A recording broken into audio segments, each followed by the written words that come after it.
Salut chers élèves, je vous retrouve maintenant pour une nouvelle notion que nous allons aborder dans cette vidéo. Nous allons apprendre à déterminer le sens de variation d'une fonction polynôme. Nous avons donc dans notre activité la fonction f qui a x associé moins 2x carré plus 6x moins 5. Il est posé comme question d'étudier le sens de variation de f sur moins l'infini 3 demi et sur 3 demi plus l'infini. Avant de se lancer dans la résolution de cette activité, la première chose que nous allons faire, c'est de savoir d'abord ce que veut dire sens de variation. Qu'est-ce qu'il faut montrer pour estimer qu'on a trouvé le sens de variation?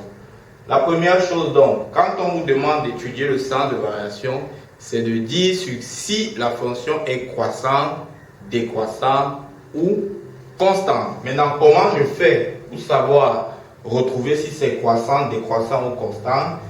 Quand vous avez donc ça, nous allons donc prendre par exemple un intervalle que je vais appeler I. A et B, 2 points de I. A est inférieur à B, pour être plus précis. Alors, quand vous êtes là, pour pouvoir retrouver le sens de variation, ce que vous devez calculer, c'est ce qu'on appelle le taux de variation, que l'on va matérialiser par T de AB. Alors, T de AB, taux de variation, représente quoi? C'est simplement égal à F de B moins F de A sur B moins A. Alors, vous pouvez aussi écrire F de A moins F de B sur A moins B. Si vous commencez par A, il faut commencer par A ici. N'inversez pas. Si vous inversez, vous allez rater. Voilà, son nom, c'est le taux de variation. Vous calculez cela. C'est à partir de cette grandeur-ci que l'on peut déduire le sens de variation. Le cours vous dit ceci. Si le taux de variation T de AB est positif, alors f est croissante sur I. Si le taux de variation est négatif, alors f est décroissante sur I. Et enfin, si le taux de variation T de AB est nul, alors f est constante sur I, tout simplement. Voilà. Voilà les éléments qui nous permettent de pouvoir déterminer le sens de variation. Donc, trouver le sens de variation d'une fonction se réduit à trouver simplement le signe du taux de variation. Donc, la première chose dans la pratique, on va donc entamer la résolution de l'exercice 2 de l'activité 5 pour vous montrer comment ça s'applique dans la pratique. Dans la pratique, donc vous commencez toujours par cette phrase, vous prenez deux nombres, soit A et B, deux nombres appartenant à votre intervalle là, moins l'infini 3 demi, comme ça, tel que vous pouvez situer que A est plus petit que B. De toutes les manières, dans le réel, il y a l'or, donc l'un est forcément plus petit que l'autre. Vous calculez le taux de variation T de AB, ça c'est la première chose, qui est donc F de B moins F de A, je disais, sur B moins A. Ce que vous faites ici, c'est de réduire l'expression du taux de variation, toujours et toujours. Alors, qu'est-ce que je vais faire? Je vais évaluer F de B. F de B représente quoi? C'est en fait moins 2B carré plus 6B moins 5. F de A, c'est moins 2A carré plus 6A moins 5. Maintenant, je calcule F de B moins F de A. Alors, qu'est-ce que ça va me donner quand je calcule F de B moins F de A? Ça va me faire moins 2B carré plus 6B moins 5 moins 2A carré plus 6A moins 5. Maintenant, vous réduisez de façon subtile.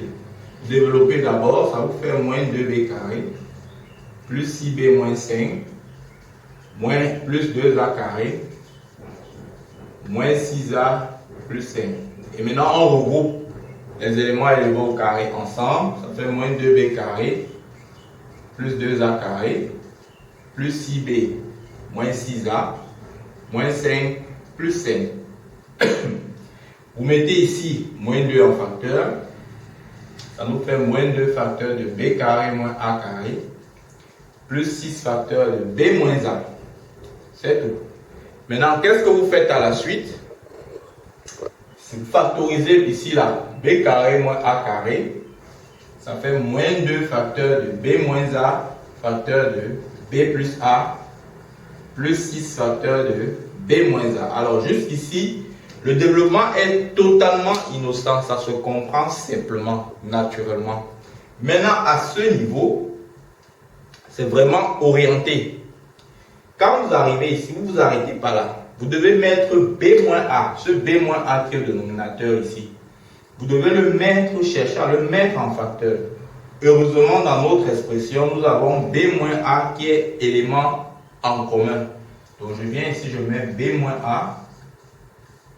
Facteur de, quand j'enlève b moins a ici, il va me rester moins 2 facteurs de ça, donc ça fait moins 2 facteurs de b plus a. Ici, quand j'enlève b moins a, il me reste plus 6. Je réduis ce qui est dans les crochets. J'ai donc b moins a, facteur de moins 2b, moins 2a, plus 6. Voilà l'expression de t de ab. Quand j'ai trouvé maintenant l'expression de t de ab, de f de b moins f de a, je viens de trouver l'expression de t de AB. T de AB, donc, ça sera égal à B moins A, facteur de moins 2B, moins 2A, plus 6 sur B moins A. Alors, les B moins A se simplifient. T de AB devient donc moins 2B, moins 2A, plus 6. Voilà le premier challenge que vous devez faire sur cette question. Trouver l'expression de t de AB. Maintenant que c'est fait, il faut trouver le signe de t de AB. Et pour cela, on va considérer l'intervalle dans lequel on se situe. A et B sont pris dans cet intervalle. Comment l'exploiter? Alors, A appartient à moins l'infini 3,5. Ça veut dire que A est plus petit que 3,5. Ça c'est clair. B appartient à moins l'infini 3,5. Ça veut dire que B est plus petit que 3,5. Maintenant, comment je me sers de ça? Comment pour pouvoir arriver au signe de t de AB? Je regarde les coefficients de B et de A qui sont là. Ici, le coefficient c'est moins 2, le coefficient de B c'est moins 2. Je vais donc multiplier chaque inégalité par moins 2 pour avoir ces termes-là. Je vais avoir ici, je vais multiplier ici par moins 2, qui est un nombre négatif. J'aurai donc moins 2A qui sera plutôt supérieur à moins 2 fois 3,5. Et moins 2b qui sera aussi supérieur à moins 2 fois 3,5. C'est-à-dire que moins 2a sera supérieur à moins 3 et moins 2b sera supérieur à moins 3 aussi. Maintenant, je fais la somme, tout simplement. Quand je suis arrivé là, je fais ma somme, membre par membre.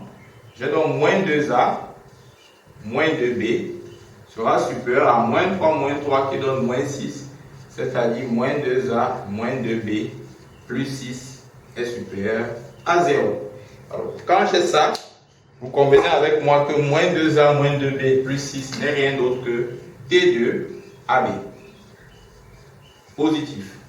Donc, ce t de AB est donc positif dès lors que mes a et b sont situés dans l'intervalle moins l'infini 3,5. Et je vous ai dit tantôt au début de la vidéo que si t de AB est positif, alors f est forcément croissante. Ça va entraîner donc à dire que f est croissante sur moins l'infini 3,5. Voilà. Il va de soi que f également, si f est croissante ici, alors sur l'intervalle proposé qui est 3,5 plus l'infini, t de AB sera négatif. Et donc, f sera décroissante sur cet intervalle. Voilà donc, chers élèves, comment est-ce que vous faites pour ressortir le sens de variation d'une fonction polynôme dans ce type de cas. J'espère que j'ai été suffisamment clair, que tout a été lisible. Si vous avez des points d'interrogation quelque part, des points d'ombre, nous laissez ça en commentaire. Je vais essayer d'apporter une réponse. Je vous remercie pour votre écoute et je vous donne rendez-vous pour une prochaine vidéo où nous allons apprendre à démontrer qu'une fonction polynôme admet un extrémum. Je vous remercie. Bye bye.